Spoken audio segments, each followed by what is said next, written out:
Sa umaga pong ito at binabati ko kayo ng isang mapagpalang araw.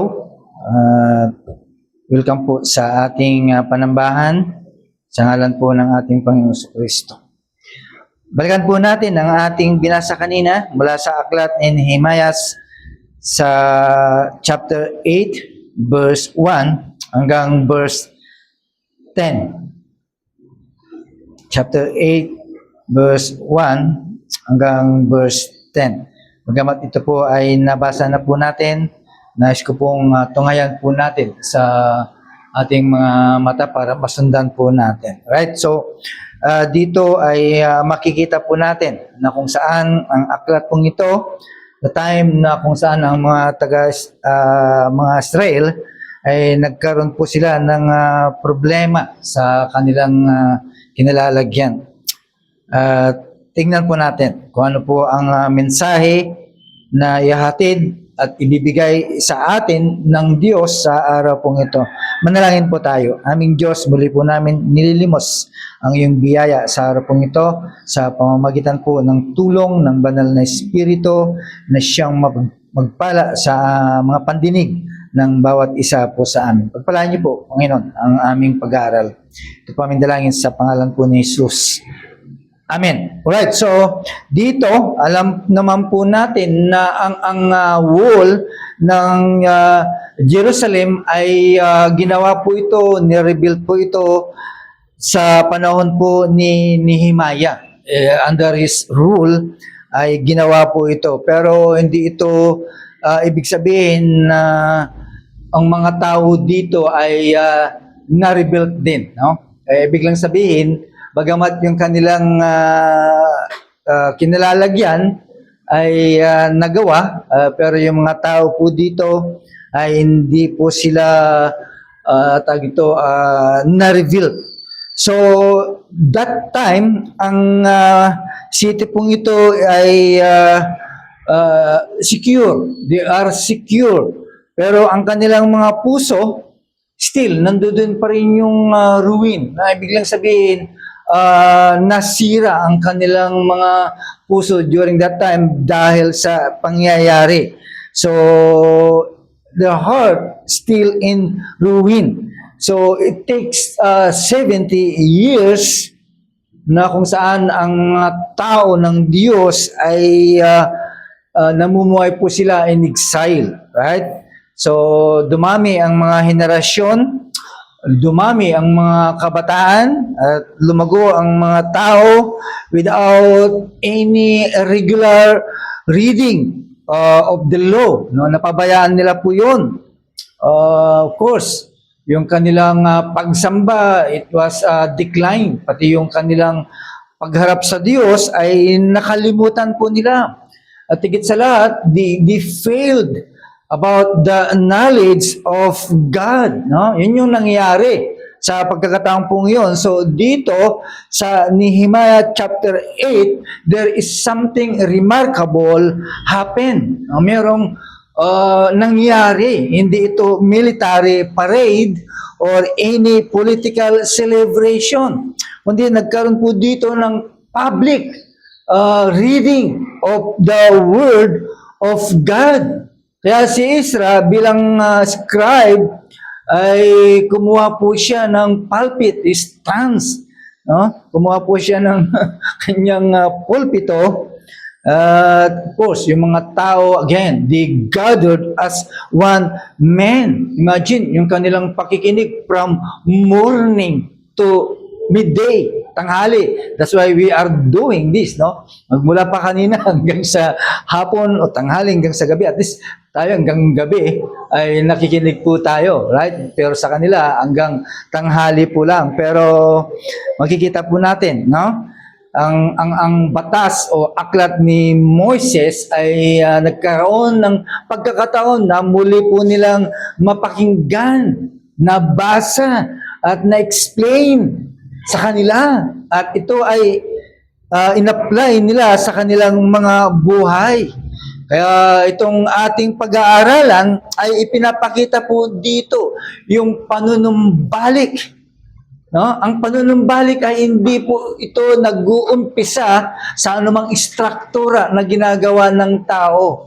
Ang panunumbalik ay nag-uumpisa muli sa pagbabalik o pagbabasa ng scripture, ng Biblia. No? Dahil tayo, because of busyness, baka hindi na natin po nagagawa po ito. That's why there is a decline. No? Merong mga pagkukulang na ngayon ang mga Kristiyano. Kaya sa ating pag-aaral sa chapter pong ito, meron 3 klase na higit na kailangan ng ginagawa ng Biblia o Scripture. There are 3 necessary works of Scripture dito sa chapter na ito. Ano po ang mga iyon? Ito yung pagbabalik ng mga tao ng Diyos. Una, yung pagbabalik ng mga tao sa Diyos. Pangalawa, reformasyon sa simbahan ng Diyos. Pangatlo, ang pagbabalik loob ng mga makasalanan. Ayan po yung ating mapag-aaralan sa umaga pong ito. Okay? Bakit napakahalaga ang scripture sa pagbabalik loob ng mga tao ng Diyos? Diyan naman talaga tayo nag-umpisa, right? Sa gospel po tayo nag-start. Nabasa natin at napakinggan po natin. Kaya dito sa ating binasa ay makikita po natin. Now, sa Nehemiah in chapter 8 ay makikita po natin yung mark, yung decisive turning point, no? ng pagbabalik loob ng bansang Israel. Okay, nakita po natin, the walls rebuilt. Yung of course, yung pag na-rebuilt na yung wall, of course, magkakaroon na po ito ng seguridad. Okay? Nagkaroon na sila ng security because meron na silang wall. And of course, mayroon na silang pagkakataon na ang mga tao ay magsama-sama. Pero there's still vital missing. No? Merong nawawala, right?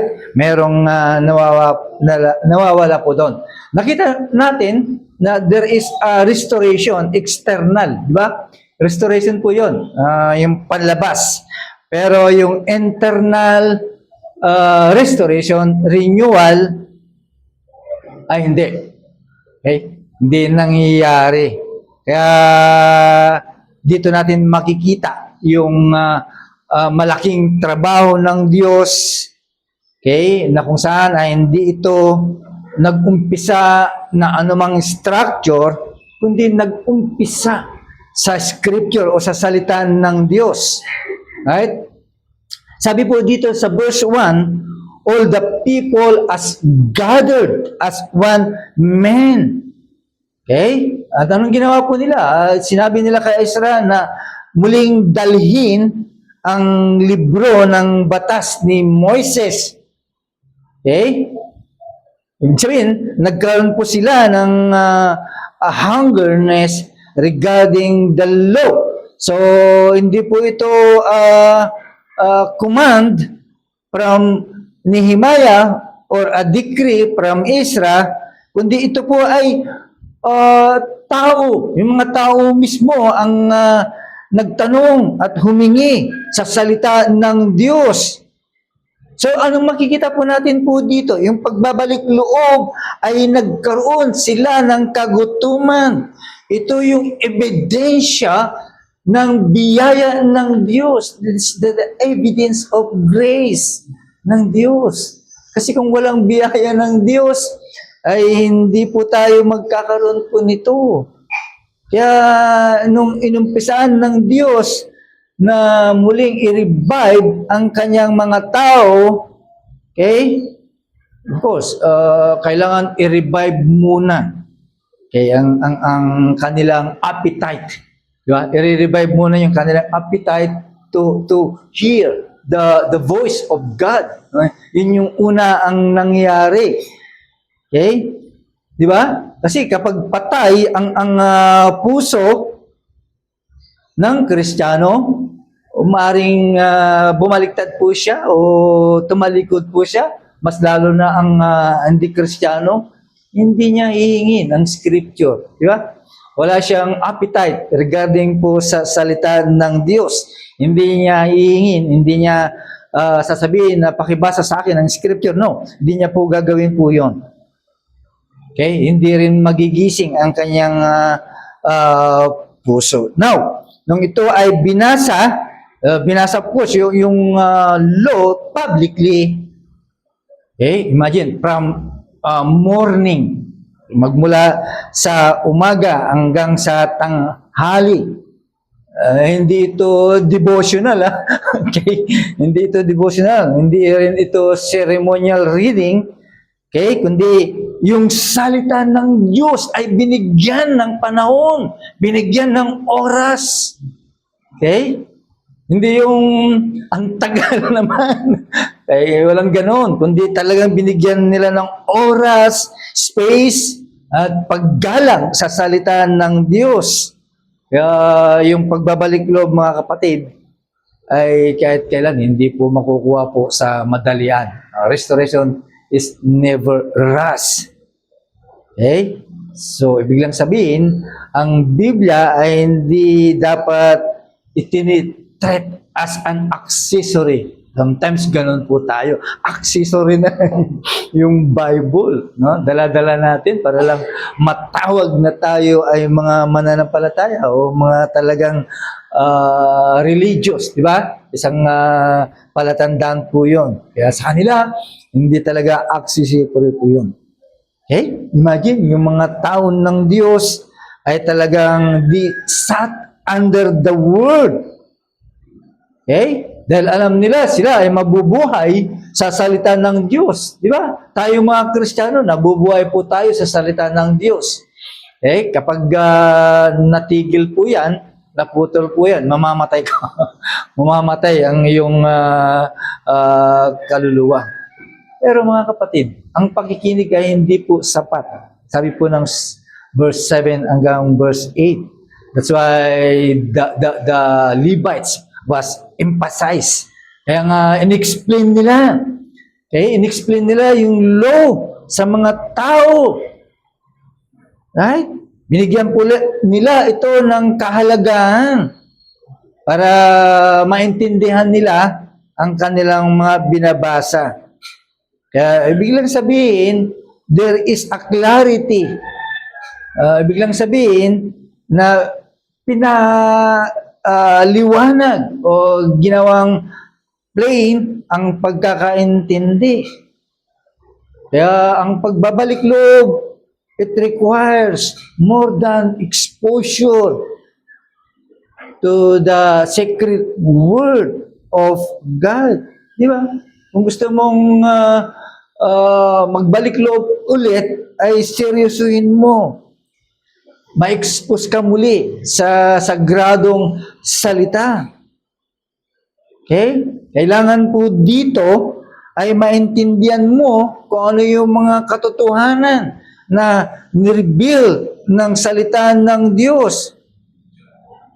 Okay? Kaya kapag ang Biblia mo nakasarado ay pause, you will leave you an unchanged heart. Diba? Walang mababago sa'yo. Kapag ang Biblia po natin laging nakasarado, hindi mababago ang iyong puso. Okay? Walang mangyayari. Still, your heart unchanged. Pero kapag yan ay nakabukas, binasa mo and will explain, tandaan mo, dudurugin ka ng Biblia. Ikukundik ka ng Biblia.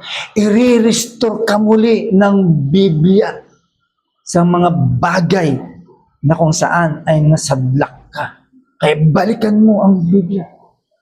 Kaya ito yung problema ng bansang Israel. Hindi yung political weakness. Hindi economic struggle. Hindi ito ang problema ng mga Kristiyano. It was a spiritual disconnection from God.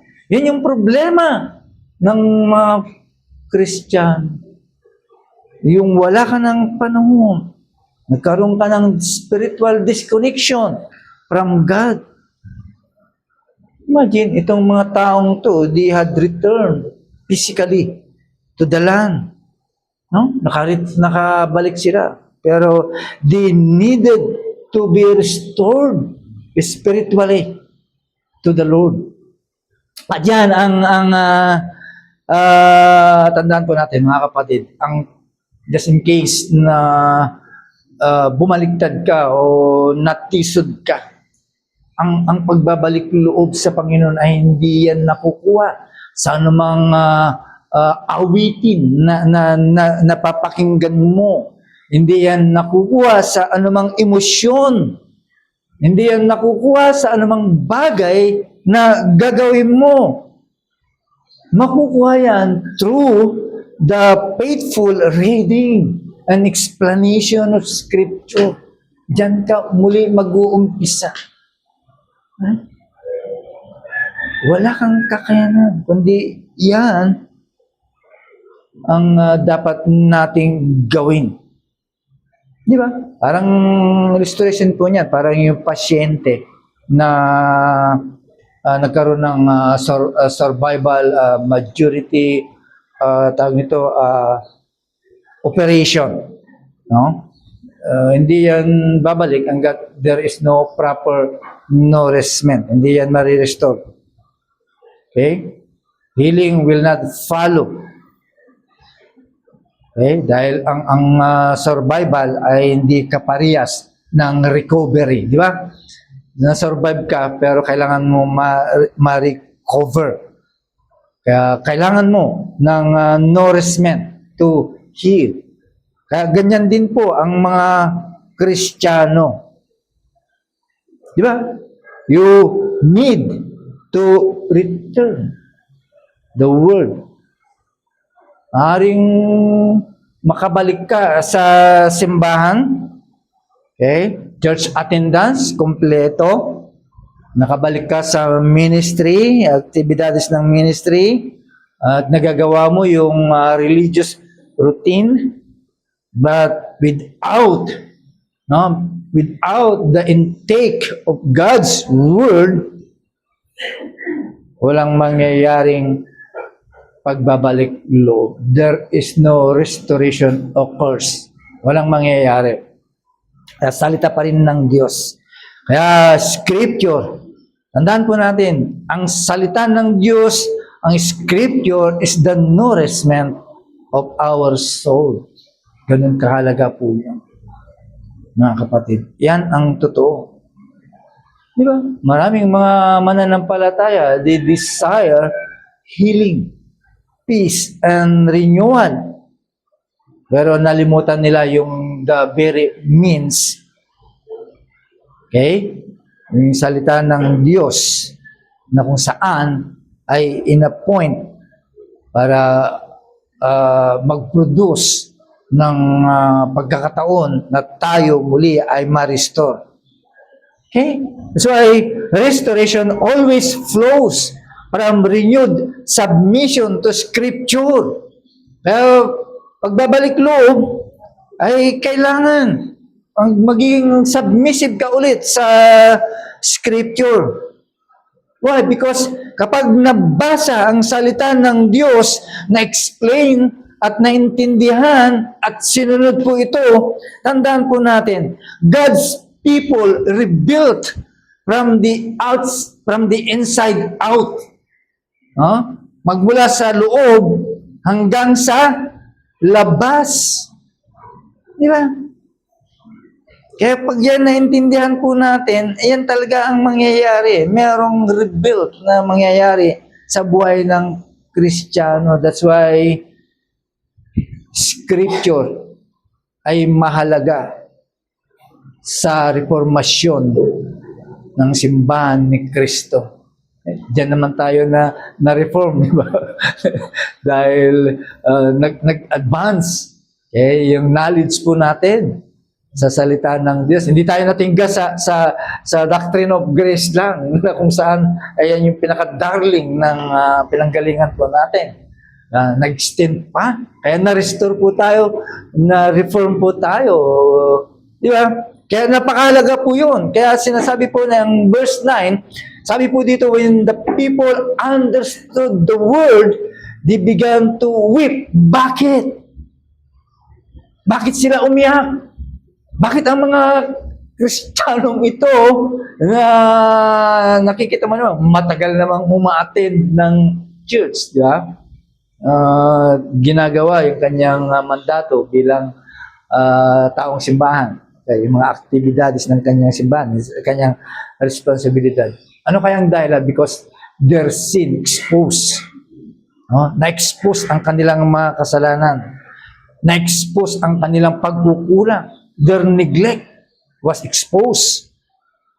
Okay? At higit sa lahat, yung kanilang disobedience. Okay? Kaya pag ito nangyari, this is the pattern of all true reformation. Di ba? Ito yung pattern. Lahat ng mga simbahan na na-reform, ito yung pattern. Na-expose lahat ang mga bagay na kung saan ay nagiging kadahilanan o hadlang para sa restoration or reformation sa loob ng simbahan. That's why the scripture is read. Okay? Ang nangyari ay binasa ang Biblia, ang scripture. Sin is revealed. Okay? Ang puso ay nagpakumbaba. At ang buhay ay muling naitama. Yan po ang nangyari. That's why the Protestant Reformation itself was born not from innovation. Hindi na innovate, hindi nag-advance ang Reformation, Protestant Reformation, kundi sila po ay na-reform, okay? Because they recover, they restore. Nakita nila ang ang scripture. That's why lumabas yung salitang sola scriptura. Diba? Scripture alone, na ibig lang sabihin, ito yung pangunahing kadahilanan. Right? Na nag-reform sa kanila, na ibig lang sabihin, it regains authority. Ito lahat ang nangyari, yung otoridad ng scripture. That's why the church is reformed. Nabago. Right? Nagkaroon ng reformation sa isang simbahan. Kaya napakahalaga po ito mga kapatid. Okay? Dahil si Nehemiah at saka sa Ezra, ay talagang nag-combine po sila, no? Siguro, andun ang kanilang passion bilang men of God. Ang passion po nila ay nasa mga tao because alam naman nila na sila talaga yung mga leader. That's why katungkulan po nila ang mga tao na huwag iwanan na desperado. During that time, ay nagkaroon ng conviction. Kaya yung conviction sa kanila, talagang totoo po yun eh. Di ba? Pero, ang goal nila, it's not a condemnation, kundi magkaroon ng conviction. Kaya hindi nila binitawan ang mga taong ito. Diba? Talagang nagpakasakit po sila alang-alang sa ating Panginoon. Alang-alang sa kanyang kapurihan. Kaya nga sabi ni Ezra, huwag kayong mahugulhul, huwag kayong umiyak. Okay? Dahil yung kagalakan sa Diyos ay iyong magiging kalakasan. The joy of the Lord is your strength. Sabi ng 9, verse 9 hanggang verse 10. Di ba? Kaya kahit anong gawin mo sa simbahan, kahit balutin mo yan ng maraming mga programa, kahit maraming popularidad na tao sa loob, o anumang personalidad na meron dyan, pero kapag ang salita ng Diyos ay ipinangaral, na-explain, at sinunod po ito, okay? Lalo na, ang scripture ay talagang siyang nangunguna sa pulpito. Okay? Anong mangyayari? It will govern the people. Kapag tama, tapat, Ang ipinapangaral sa pulpito, of course, masasama na ang tao because they preach the truth. Di ba? Kaya mga kapatid, napakahalaga ang scripture para sa pagbabalik loob ng mga makasalanan. Right? Ano sabi po ng verse 10 ng ating text? Tandaan po natin mga kapatid, kasi ang salita ng Diyos ay hindi lamang ito i-convict ang isang tao. Okay? Hindi, ito ay nagbibigay ng comfort at nagko-convert. Kaya ito yung dahilan. Ito yung pangunahin. Kaya kapag tapat at totoo ang naipangaral, talagang magkakaroon po ng bunga. Pero kung binabago mo, never, no? Kasi hindi ka naging tapat sa salita ng Diyos. Kaya tandaan po natin, ang totoong pagbabalik ay hindi po ito emotional excitement. Okay? Na kung saan ay napawalay sa katotohanan. It is a joy rooted in understanding God's Word. Kaya kapag naintindihan mo talaga ang salita ng Diyos, either you will comfort, either you will convict, or convert. Diba? Kaya maraming mga naku-convert na mga makasalanan na katulad po natin. Right? Kaya pag tayo bilang mananampalataya, ang ating kagalakan ay nakasalalay, nakaugat. Kung maintindihan po natin ang salita ng Diyos. Yung sabi ng dalawa, sa mga tao ay magalak kayo. Okay? Celebrate. And share to those who have nothing. Diba? Share. Ibig na sabihin, ipangaraw din sa mga wala pa sa kanila ang kaligtasan, ang tamang kaligtasan sa mga tao. We have to share to them. Those who have nothing. Sa kanila, walang pag-asa. Kaya malaki ang napoproduce o nangyayari sa salita ng Diyos. Diba?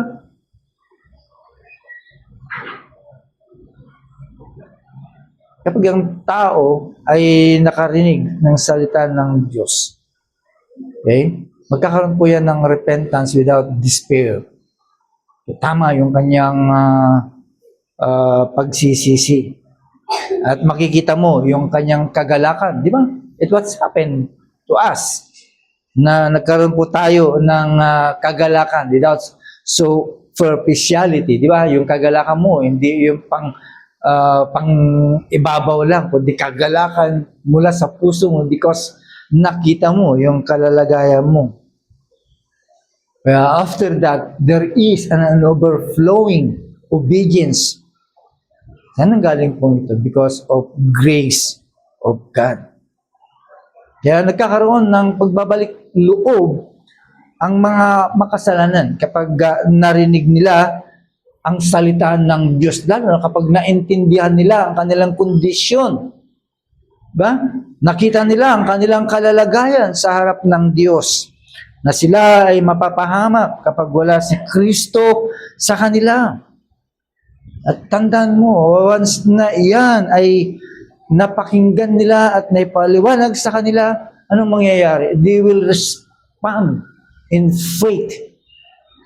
No? They will repent and obey God. Kaya si Ezra ay talagang binuksan niya ang book of law before the people. Di ba? Sa kanila. Sa kanila yon. Pero centuries down, later, Christ would stand and declare. Sabi mo naman, today, this scripture is fulfilled in your hearing. Kaya ang Panginoon, siya ngayon yung tinatawag na living word na kung saan ay na-fulfill po niya. Okay? Tandaan po natin, mga kapatid, kung gaano kahalaga ang scripture because ito ay nagdadala po sa atin na hindi lamang tayo ay mareforma, kundi lalo na po ay lalo tayong magtitiwala sa ating tagapagligtas. Kaya itong Nehemiah chapter 8 ay nagtuturo po ito ng walang hanggang katotohanan. It is a timeless truth. Kaya kapag ang tao ng Diyos, the wanderer, okay? Kapag ikaw ay nangihina, nagbabackslide, sorry for the term, ay tandaan po natin, ang scripture ang nagre-restore sa kanila. Di ba? Kapag ang simbahan naman ay nagpapatianod, naaanod sa palayo sa katotohanan, scripture reforms, di ba? Ang banal na salita ang nagre-reforma sa simbahan. Di ba? Lalo na kapag ang makasalanan talagang patay, ang scripture ang nagre-revive. Right? Now, balikan po natin. Yung rebuild ng wall ay naganap in chapter 6 ng Nehemiah.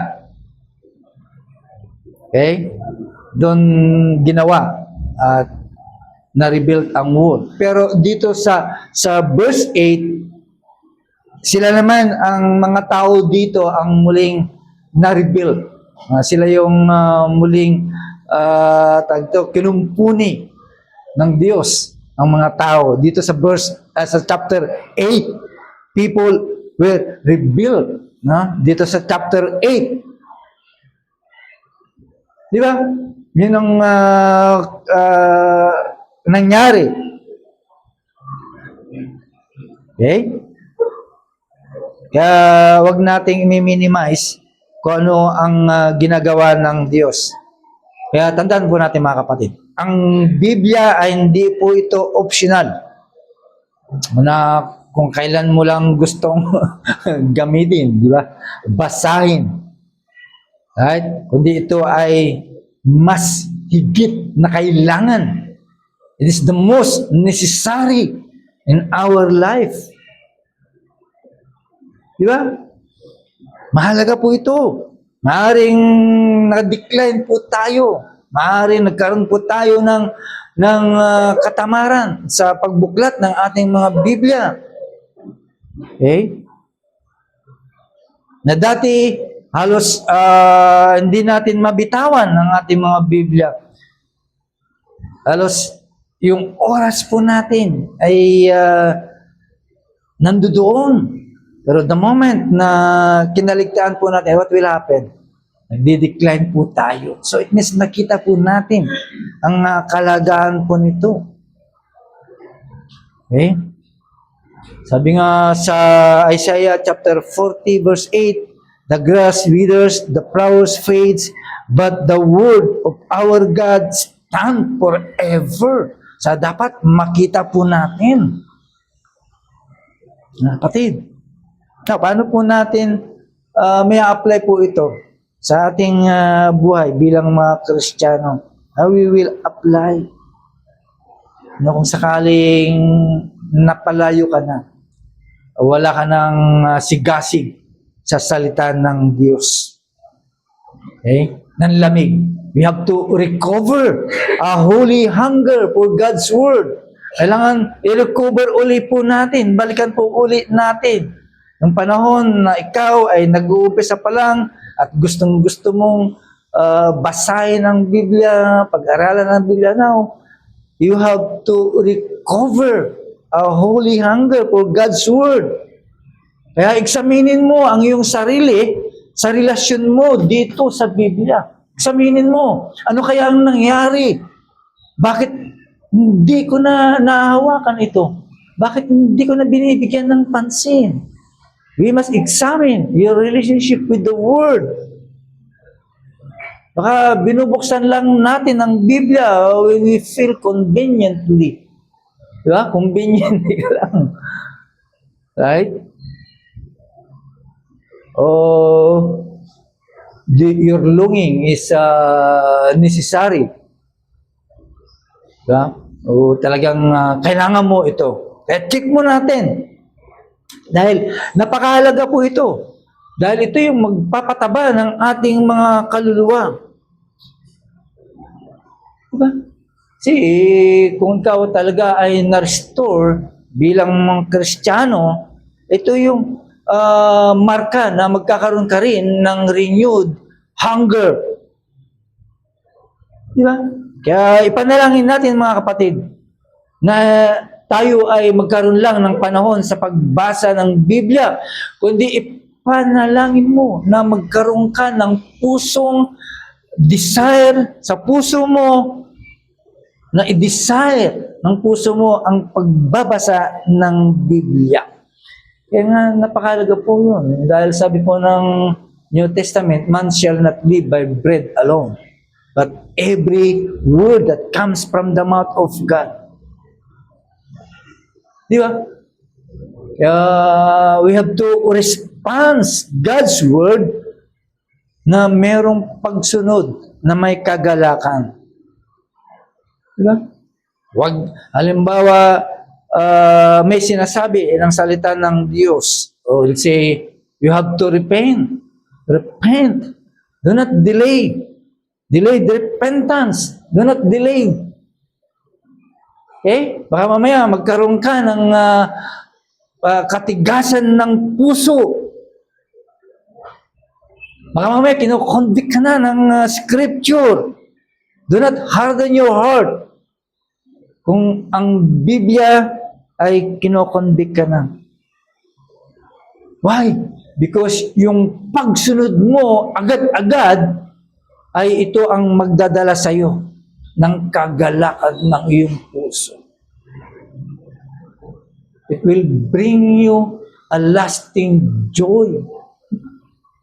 Yan yung inahanap po natin. Why? Because ang pag-delayed ng pagsisisi ay nagpapahina po ito ng kaluluwa.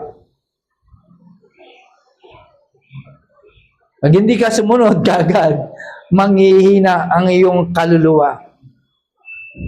Pero, pag nagkaroon ka ng kagalakan na pagsunod, ay magbibigay ito ng kalakasan. That's why, sinabi po dito, the joy of the Lord is your strength.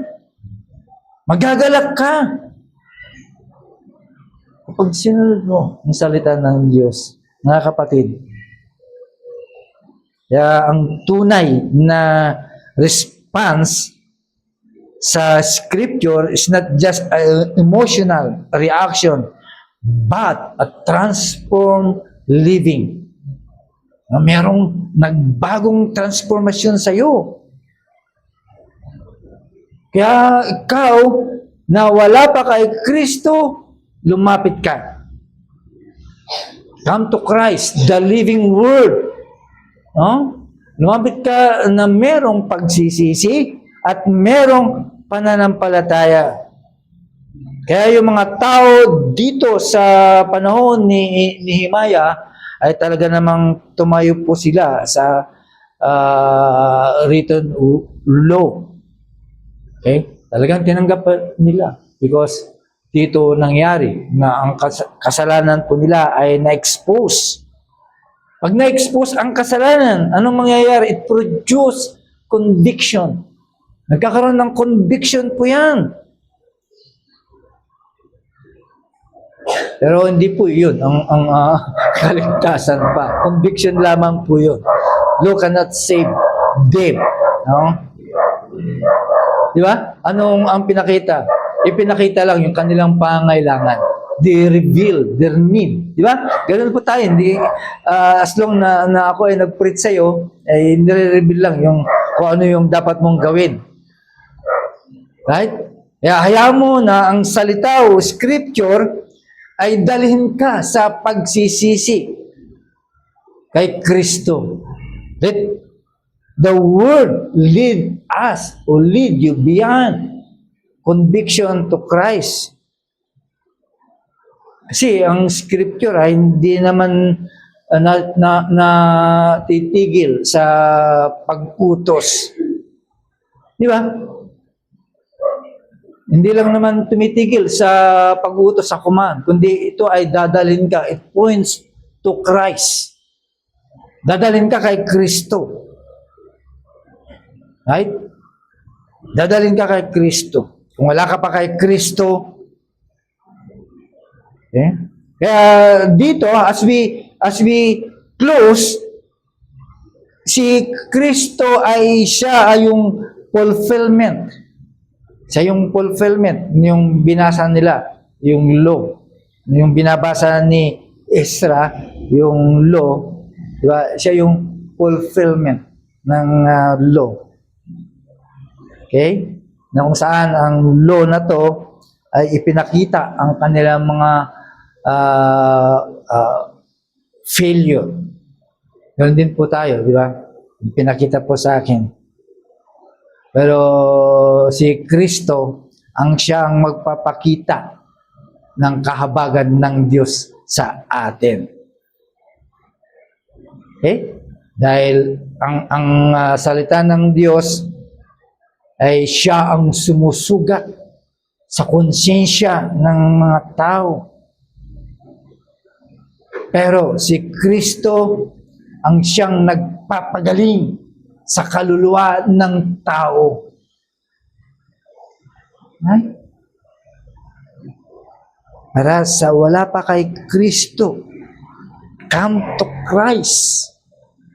At yan ang magbibigay ng kagalingan sa iyong kaluluwa. Para sa iyo na tumalikod o nadulas o may tendency na gumip up again, maaring napabayaan mo yung pinakauna sa lahat, the means of grace ay ang salita ng Diyos. Balikan mo. Baka nag-struggle po tayo dyan. Hindi yan makukuha sa hilot-hilot. Hindi yan makukuha sa lakas mo. Hindi, balikan mo kung saan ka nagsimula. Manalangin po tayo. Aming Diyos, kami po ay nagpapasalamat sa inyong kapahintulutan sa pagbibigay niyo po muli sa mensahe na kailangan po namin sa araw po ito. Maraming salamat sa biyaya po nito, O Diyos. Maaaring sa aming paningin ay kami po ay maaaring nanghina sa mga bagay na kung saan ay nakaligtaan po namin ang mga pangunahing kasangkapan ng biyaya mo ay ang salita mo, Panginoon. Kaya akayin niyo po muli kami. Ibalik niyo po kami, Panginoon, kung saan ay nagkaroon po kami ng hungerness sa iyong salita. Na muli po, Panginoon, na akayin ang iyong mga anak. Na balikan po namin, O Diyos, yung dati, yung desire po namin, yung sigasig po namin na aralin, basahin ang iyong salita. Sapagkat ito ang buhay ng bawat Kristiyano, ang salita ng Diyos. Salamat sa mensahe na aming napakinggan sa umaga. Purihin ka, Panginoon. Ito po aming dalangin sa pangalan po ni Jesus. Amen.